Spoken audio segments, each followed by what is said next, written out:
ദശകം 9 ബ്രഹ്മാവിന്റെ തപസ്സും ലോകസൃഷ്ടിയും. സ്ഥിതസകമലോദ്ഭവഃ തവ ഹി നാഭി പങ്കേരുഹേ കുതസ്വിദിതമംബുദൗ ഉദിതമിത്യനാലോകയൻ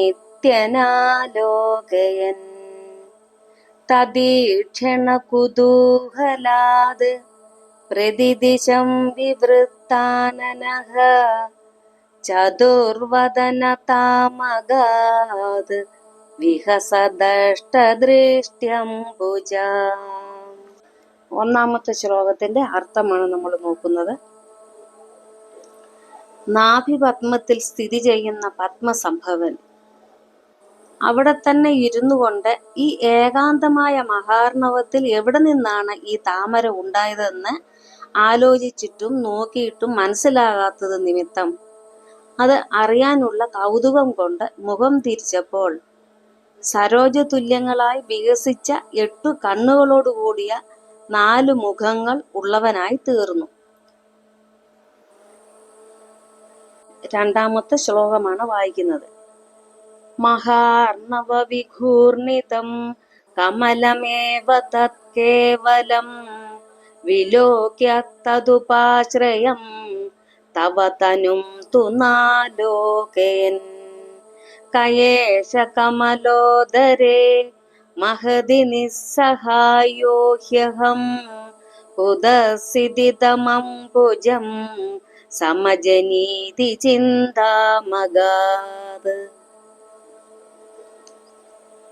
ശ്ലോകം 2ന്റെ അർത്ഥം ഒന്ന് നോക്കാം. അതിമഹത്തായ അർണവത്തിൽ ഇളകിക്കൊണ്ടിരിക്കുന്ന ഒരു താമര മാത്രം കണ്ട ബ്രഹ്മാവ് ആ താമരയ്ക്കാശ്രയമായ ഭഗവാന്റെ ശരീരം കാണുകയുണ്ടായില്ല. അപ്പോൾ ഈ മഹത്തായ അർണവത്തിൽ അല്ലെങ്കിൽ സമുദ്രത്തിൽ നിസ്സഹായനായ താൻ ആരാണ് എന്നാണ് ചോദിക്കുന്നത്. ഈ താമര എവിടെ നിന്നുണ്ടായി എന്നിപ്രകാരമുള്ള ചിന്തയ്ക്ക് അദ്ദേഹം അധീനനായി, അല്ലെങ്കിൽ അങ്ങനെ ബ്രഹ്മാവ് ആലോചിക്കുകയുണ്ടായി. മൂന്നാമത്തെ ശ്ലോകമാണ് വായിക്കുന്നത്.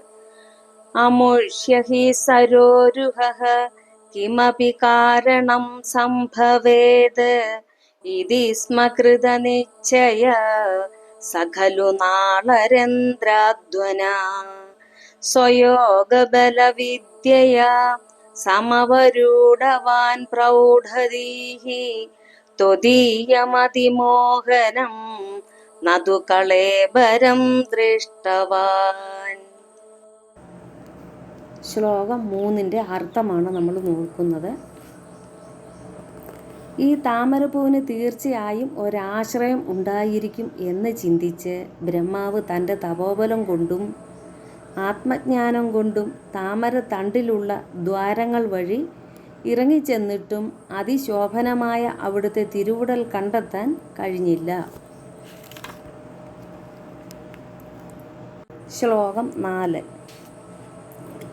തത സകലനാളികാ വിവരമാർഗഗോമാർഗയൻ പ്രയസ്യ ശതവത്സരം കിമപി നൈവ സംദൃഷ്ടവാൻ നിവൃത്യ കമലോദരേ സുഖനിഷണ്ണയേകാഗ്രതീഃ സമാധിബലമാദദേ ഭവദനുഗ്രഹൈകാഗ്രഹീ. 4ാമത്തെ ശ്ലോകത്തിൻ്റെ അർത്ഥമാണ് നമ്മൾ നോക്കുന്നത്. പിന്നീട് ബ്രഹ്മാവ് താമരത്തണ്ടിൻ്റെ എല്ലാ ദ്വാരങ്ങളിലൂടെയും ചെന്ന് അന്വേഷിച്ചിട്ടും 100 കണക്കിന് സംവത്സര കാലം യത്നിച്ചിട്ടും ഒന്നും തന്നെ കണ്ടെത്തിയില്ല. പിന്നെ പിന്മടങ്ങിയിട്ട് ആ താമരപ്പൂവിനുള്ളിൽ സുഖാസനത്തിൽ ഇരുന്നു കൊണ്ട് ഭഗവാന് അനുഗ്രഹം മാത്രം ആഗ്രഹിച്ച് ബുദ്ധിയെ ഏകാഗ്രമാക്കി സമാധി പ്രാപിച്ചു.